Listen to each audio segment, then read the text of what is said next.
que há de vir. Deus da glória, és tão digno que eu me prostro a ti. Santo, Santo, poderoso, querem que há de vir. Deus da glória, és tão digno que eu me prostro a ti. Santo é teu nome em todo lugar, é do teu querer de graça e paz. Tudo que tens feito é justo e bom. Santo, Santo Deus, tu és. Santo, Santo Deus, tu és.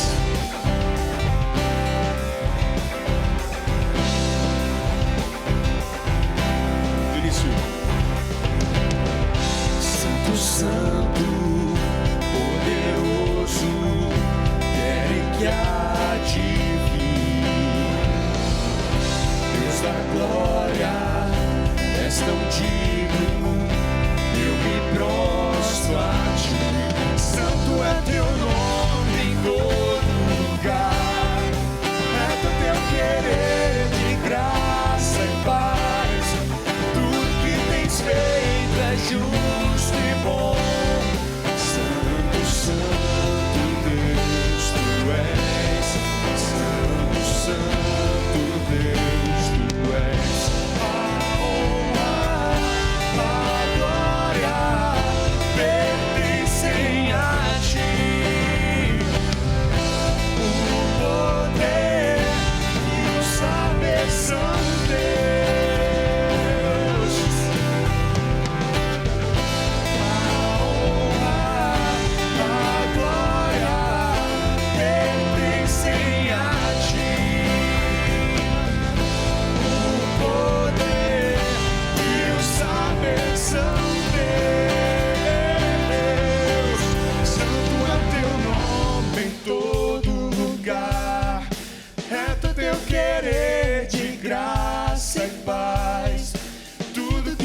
Feito é justo e bom. Santo, Santo Deus, tu és.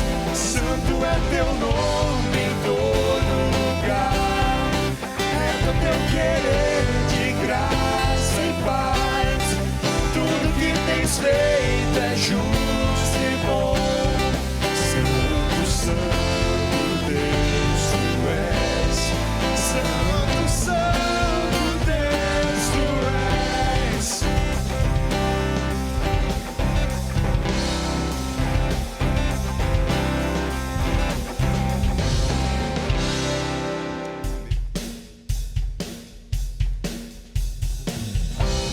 nossas forças irão se renovar se esperarmos o Senhor, esperarmos o Senhor. Nossas forças irão se renovar se esperarmos o Senhor, esperarmos o Senhor. Ó Deus, tu és a força que traz a esperança. Só tu és o eterno Deus, tu és o eterno Deus, que nunca irá deixar teus filhos. Tu és o nosso defensor, o Deus consolador, nos ergue quando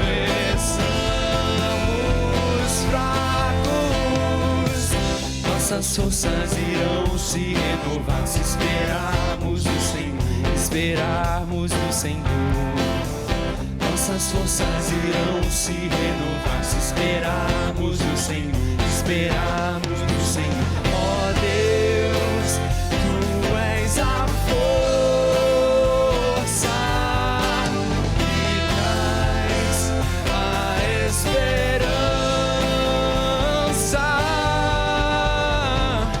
Pois só tu és o eterno Deus,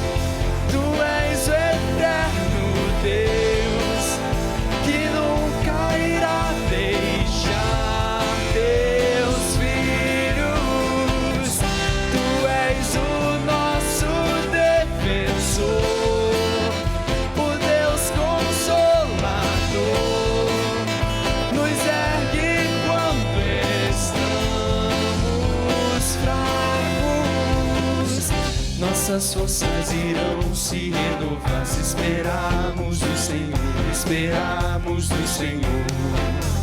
Nossas forças irão se renovar se esperarmos no Senhor, esperarmos no Senhor.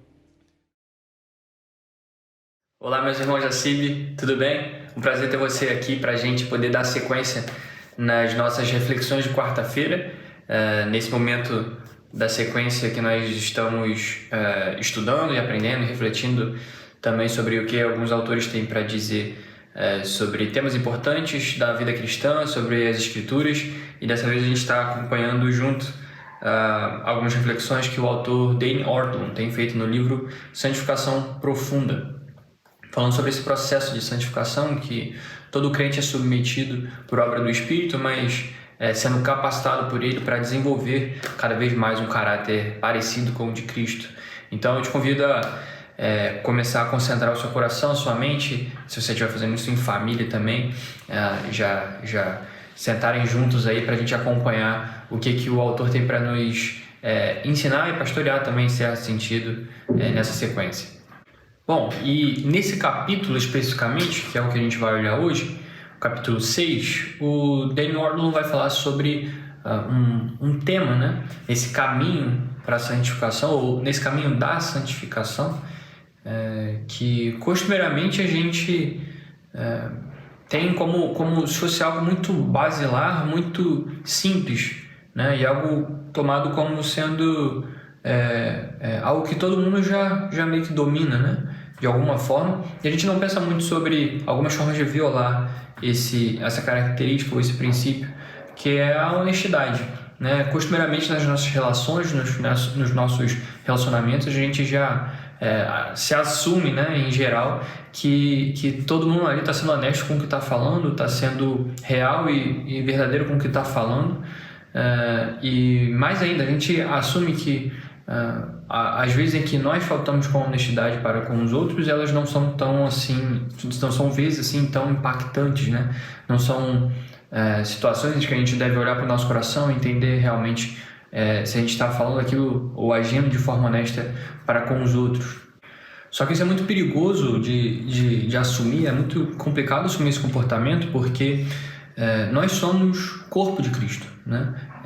Eu, totalmente diferente do meu irmão em Cristo, eu ainda faço parte do mesmo corpo que ele, que é o corpo da igreja, o corpo em que Cristo é a cabeça. As decisões são guiadas por Cristo, o cérebro, a parte mental, tudo que guia, a força, tudo que vem de Cristo é para nutrir o restante do corpo, que é formado por pés, mãos, nariz, pulmão, partes diferentes,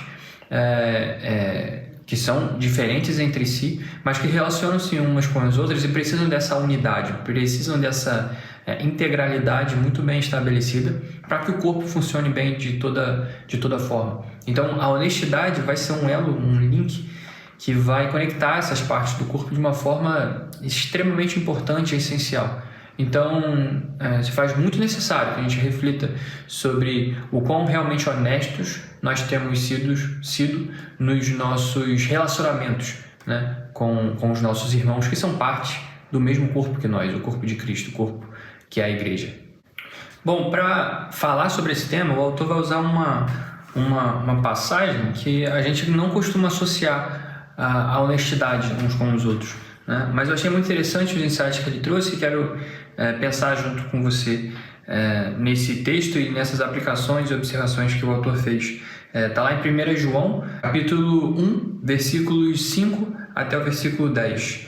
Diz assim as Escrituras: Ora, a mensagem de que, da parte dele, temos ouvido e vos anunciamos é esta: que Deus é luz e nele não há trevas. Se dissermos que mantemos comunhão com ele e andarmos nas trevas, mentimos e não praticamos a verdade. Se, porém, andarmos na luz como ele está na luz, mantemos comunhão uns com os outros, e o sangue de Jesus, seu Filho, nos purifica de todo o pecado. Se dissermos que não temos pecado nenhum, a nós mesmos enganamos, e a verdade não está em nós. Se confessarmos os nossos pecados, ele é fiel e justo para nos perdoar os pecados e nos purificar de toda injustiça. Se dissermos que não temos cometido pecado, fazemos-lo mentiroso, e sua palavra não está em nós. É muito comum que a gente associe essa passagem a uma mera questão moral. Andar na luz é fazer coisas boas, moralmente falando, e andar nas trevas é fazer coisas más, ou é cometer pecados morais, de alguma forma. E é claro, a Bíblia ensina isso na sua totalidade, em vários outros textos também, mas o que o autor vai defender aqui é que, na verdade, esse texto está falando sobre trazer à luz, ou deixar nas trevas, escondidos, pecados, problemas internos nossos. Aparentemente, o andar na luz é confessar os pecados e a nossa pecaminosidade diante de outros irmãos. E ocultar ou andar nas trevas é deixar isso de lado, é omitir as coisas que nós sabemos que fazemos de errado. Então, o andar na luz não é necessariamente não fazer nada de errado, mas é ser sincero, ser honesto, ser claro em relação ao que se faz de errado, de fato. E isso faz muito sentido, porque se você observar o versículo 8, o que João está dizendo aqui é que se nós dissermos que não temos pecado nenhum, a nós mesmos nós estamos enganando. E ainda no versículo 10, se dissermos que não temos cometido pecado, fazemos de Cristo mentiroso, fazemos de Deus mentiroso. Então não é o andar na luz, não é um chamado a viver sem pecar, a viver sem estar errado. Mas ao contrário, como o versículo 9 diz, se confessarmos os nossos pecados, Deus pode nos perdoar, Deus nos purificará em Cristo. Então é muito mais sobre trazer à luz aquilo que está oculto, não mantê-los sob as trevas, não mantê-los sob a escuridão, mas trazê-los mediante a confissão deles. E isso sendo um gatilho totalmente dependente para que se haja comunhão entre os irmãos. Afinal de contas, é isso que diz o texto de João. Quando ele fala que se, porém, andamos na luz, como ele, Cristo, está na luz, então mantemos comunhão uns com os outros. Quando eu trago a honestidade, quando eu trago a clareza, a transparência para as coisas que eu mesmo faço de errado, com meus irmãos em Cristo, com um irmão em Cristo, eu estou mantendo comunhão com ele. E para eu ter comunhão com os meus irmãos, eu preciso andar na luz, andar em honestidade.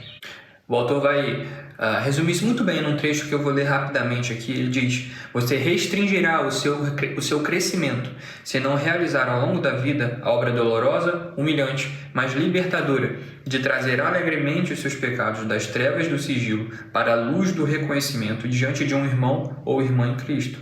Nas trevas, seus pecados se inflamam e crescem em vigor. Na luz, eles definham e morrem. Em outras palavras, andar na luz é ter honestidade para com Deus e para com os outros.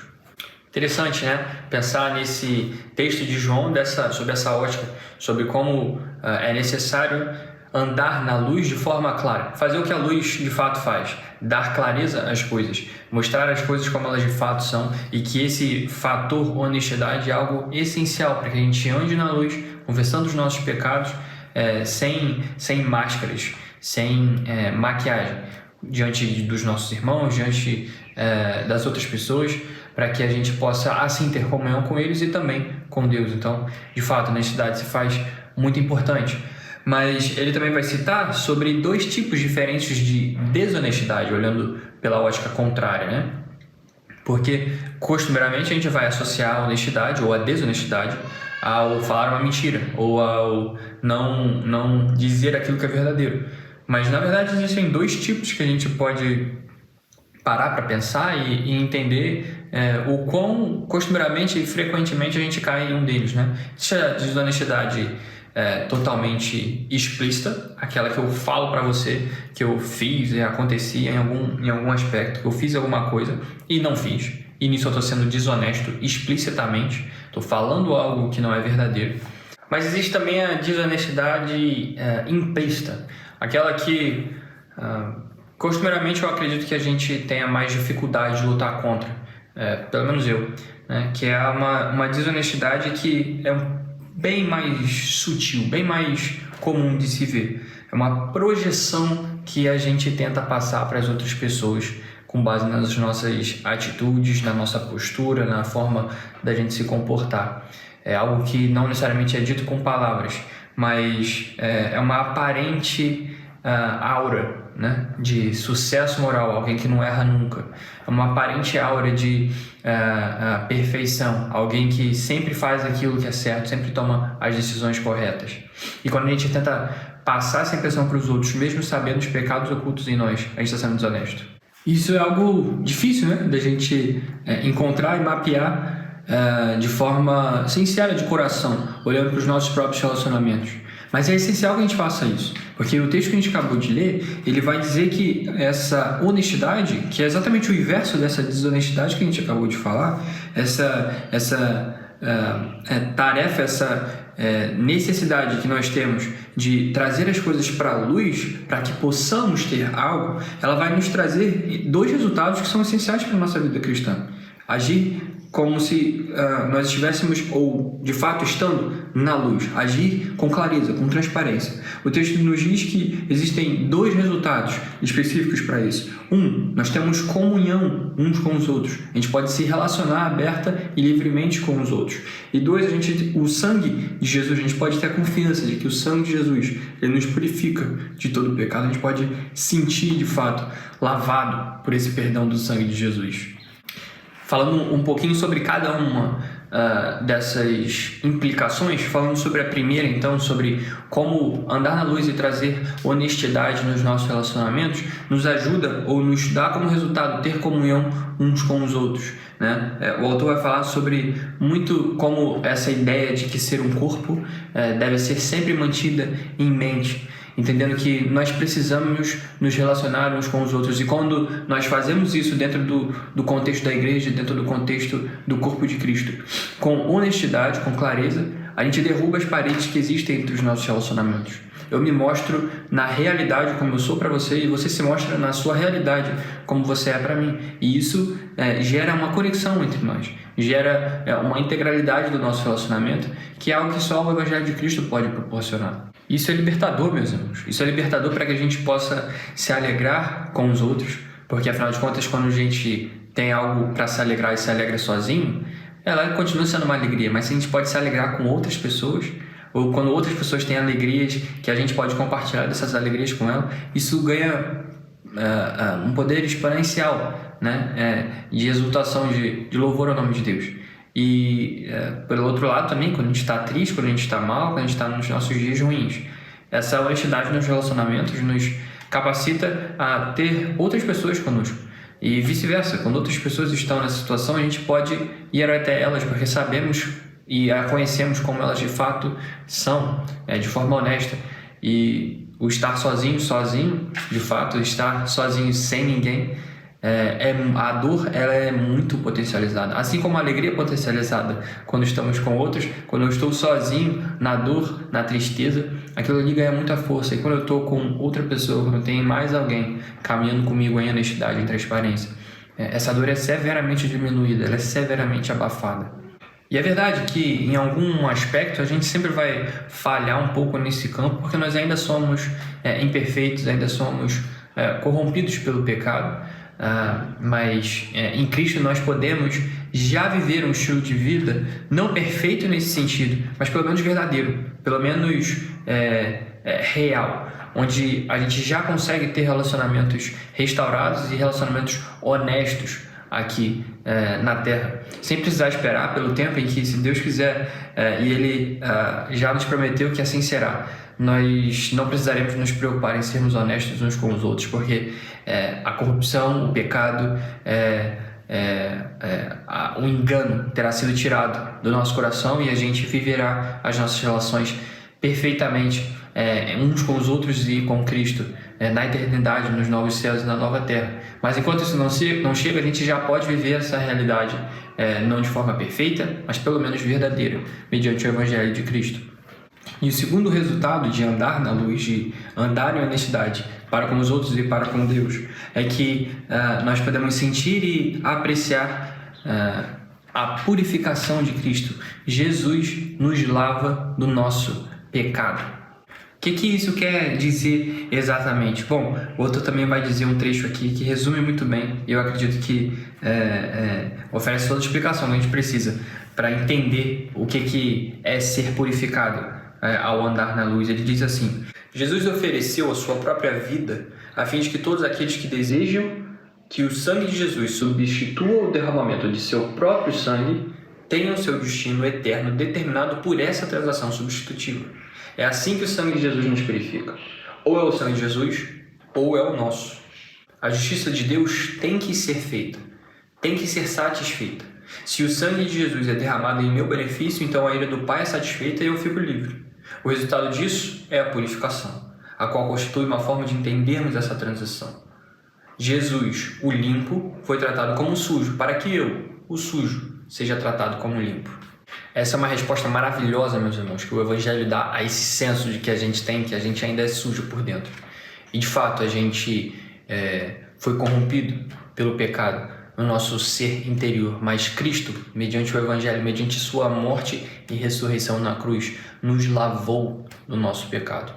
E não importa muito o que o nosso sentimento diz, o quanto a gente se sente desse jeito. O que importa é que a palavra de Deus, o próprio Cristo, nos confirma que somos lavados, somos purificados pela sua obra. E é dessa forma que a gente, então, se sente de fato, ou começa a perceber de fato e experimenta algo que em algum momento a gente pode ter crido com a nossa cabeça somente, de que nós fomos lavados pelo sangue de Cristo. O que o texto diz é que quando nós andamos na luz, então nós podemos experimentar dessa lavagem interna do nosso corpo e da nossa alma. Por isso, o recusar-se a ser honesto, o recusar-se a trazer à luz aquilo que está oculto, é uma rejeição do próprio Evangelho. Pensa, no Evangelho, quando você creu no Evangelho, se você assim já o fez, você comunicou a Deus que você não era capaz em si mesmo. Você comunicou aos outros que você não tinha nada em você mesmo que pudesse te dar um status, uma aparente moralidade, uma limpeza, que pudesse te mostrar como limpo. Você não conseguia, você é sujo por natureza. E precisava que alguém limpo fosse sujo por você, para que você fosse restaurado, renovado. E foi o que Cristo fez na cruz. Então, ao crer em Cristo, ao depositar a sua fé nele e no seu Evangelho, agora você vive de forma a esconder a sua sujeira e querer se mostrar como limpo para os outros. Isso é rejeitar o próprio Evangelho, que te salvou, que te tirou de uma condição objetivamente suja para uma condição limpa, clara, transparente perante a Deus e os outros. Isso é voltar ao velho homem, é trazer de volta ao velho homem, é ressuscitá-lo, é tirá-lo debaixo da água e trazê-lo de volta para um estilo de vida que vive de fachada, vive de aparência, vive de uma aura ali para que os outros olhem para mim e vejam como eu sou bom. Quando na verdade Cristo está nos chamando para fazer o exato oposto. Continuar todos os dias matando esse velho homem, vivendo de forma clara, vivendo na luz, andando na luz, tendo comunhão uns com os outros e com Ele mesmo. E para que assim a gente possa experimentar todos os dias desse sentimento precioso, que é saber que nós fomos lavados pelo sangue de Cristo e que não tem como nos sujar mais objetivamente dessa forma. É claro que a gente vai continuar pecando em alguma instância, em alguns momentos, mas isso deixa de ser uma prática na nossa vida. Isso deixa de ser algo que está oculto, que está nas trevas. Quando acontece isso, está na luz, isso está mostrado, isso está evidenciado nos nossos relacionamentos, e a perdão e a restauração, e assim a gente caminha nessa caminhada pela santificação profunda, que é o que a gente tem estudado. E eu gostaria de fechar esse tempo, essa reflexão muito frutífera, principalmente para mim também, com uma citação também do final do capítulo, em que o autor resume o que ele pensou sobre esse texto em 1 João. Ele diz: creia no Evangelho, encontre um amigo de confiança, um irmão em Cristo, traga-o a sua pecaminosidade de maneira redentora, mas humilhantemente transparente. Humilhe-se na morte do ego que a honestidade promove e veja que a vida floresce do outro lado. Banhe-se de novo no Evangelho da Graça. À medida que você ousa aprofundar-se na honestidade e na experiência do sangue purificador de Cristo, verá o seu coração descansar no crescimento pelo qual você tanto anseia.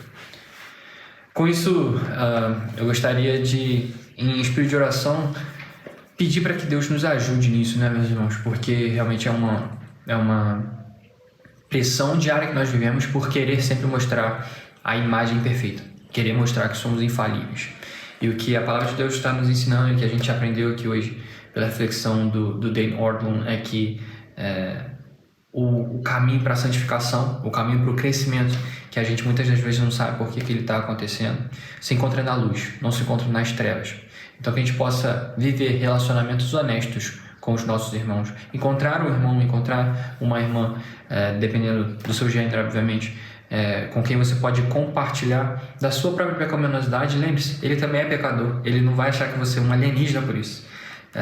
E essa é a graça, esse é o amor que nos move como corpo de Cristo, cuidando uns dos outros. Então, que a gente possa tentar aplicar isso e, pela graça de Deus, conseguir aplicar isso nas nossas vidas, para que a gente possa andar na luz e, assim, ter comunhão uns com os outros e também sentir, experimentar essa purificação tão preciosa do sangue de Cristo na nossa vida, olhando para o dia em que nós não precisaremos mais lutar com isso, mas seremos plenamente restaurados pela obra que Ele mesmo fez em nós e será fiel para completá-la até o fim. Que Deus abençoe você, sua família, e a gente se vê numa próxima. Tchau, tchau.